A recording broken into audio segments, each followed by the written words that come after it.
What up, guys? It's me, your boy Bradley, back at you again with another story time. This is about the time I almost died. Actually, multiple times I almost died throughout my childhood.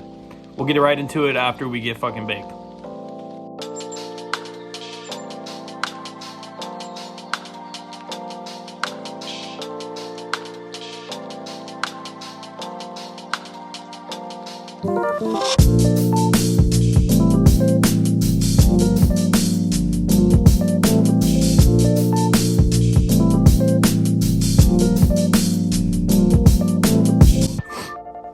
One more.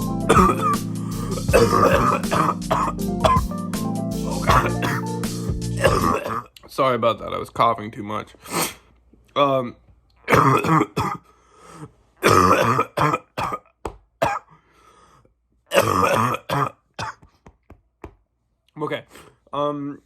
Anyways, without further ado, let's get right into it. First one, coming from a story when I was 4. I remember this exactly because it was traumatizing when I was 4.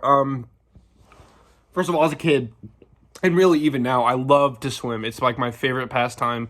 It's just really like, it kind of feels like flying, and it feels like you're in space, and I kind of fuck with that vibe. Like, that's why I smoke and shit.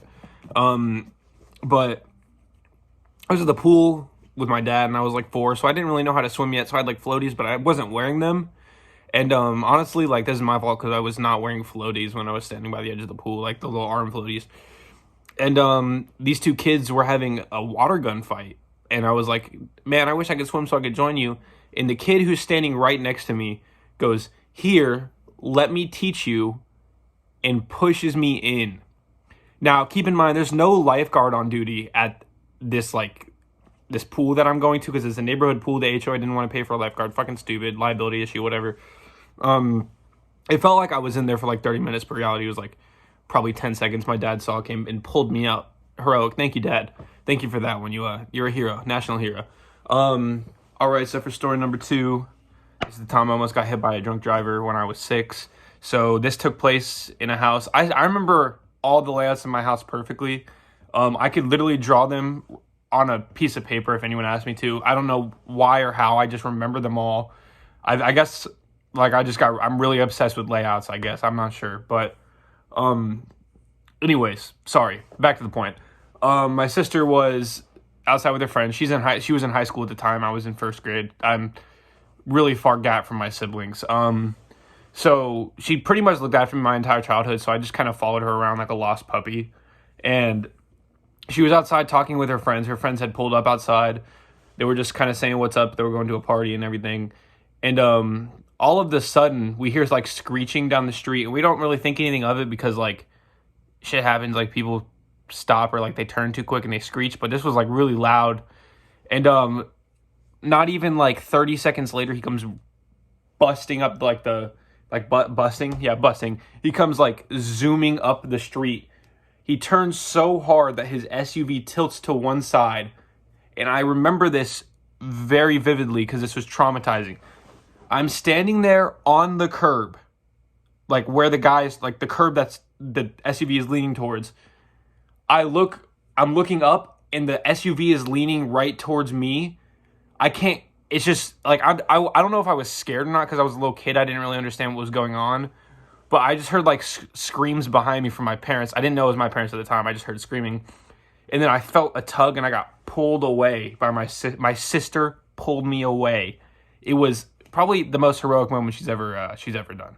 So that, yeah, I mean, the car didn't flip over or anything, but after that, I just remember, I always called the state troopers with the big hats, the yellow hat policeman, because or like the man with the yellow hat, because like Curious George, the man with the yellow hat, has that big ass yellow hat that looks goofy as fuck.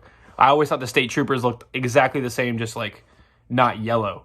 And so my mom was talking to the state troopers. She was giving a report to the state troopers about what happened. And, you know, she was like across the street in my friend's driveway.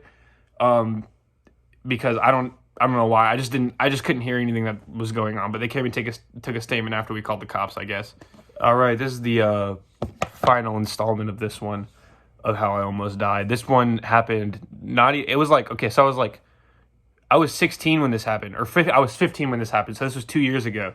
I was in this thing it was like a high adventure group kind of thing. So if you're Mormon, you know what I'm talking about because I'm gotta make sure my parents are listening. I'm an ex-Mormon now. I'm Norse pagan now. It's a whole different kind of thing. Anyway, so we did this thing with our like leader, and we'd go free diving in this quarry that was filled with water. But this time it was like just kind of coming off of winter into spring, so the water was still cold, but the outside air was very warm. And so he made us put on these wetsuits that didn't cover your full body. It was just your torso. You know, the way that wetsuits work is like your body heat heats up the water that's sucked into the wetsuit and keeps you warm.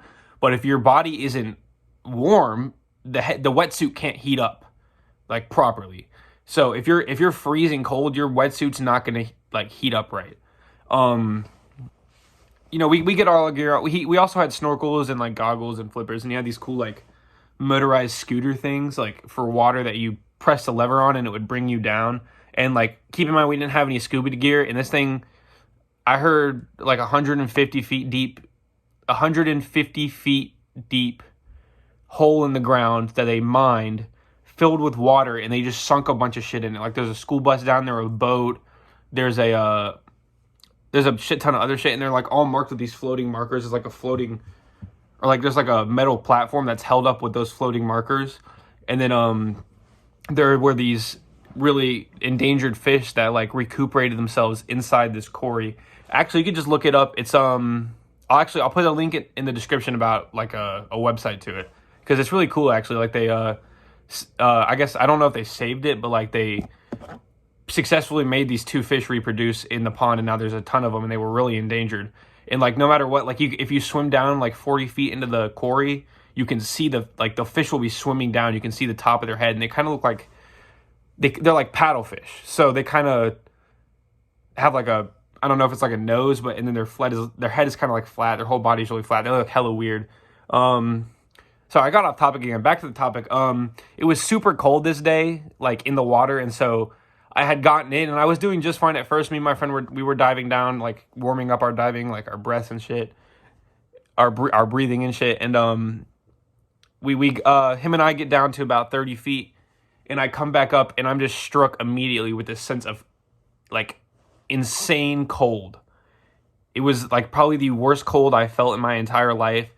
And they told me that like I was like my lips were turning, not my face, but my lips were turning blue because of how cold I was.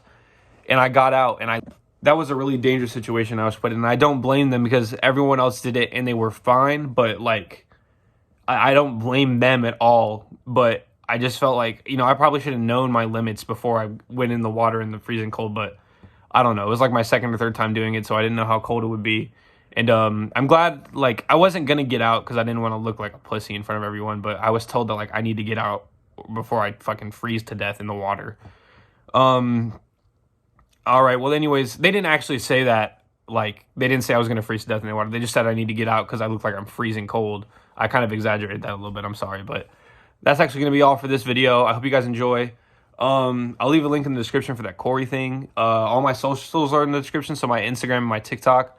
Make sure you go follow those. I'm gonna be posting some stuff on my Instagram in the next few days that you guys should enjoy. So just check them out. I'll see you guys later. Peace.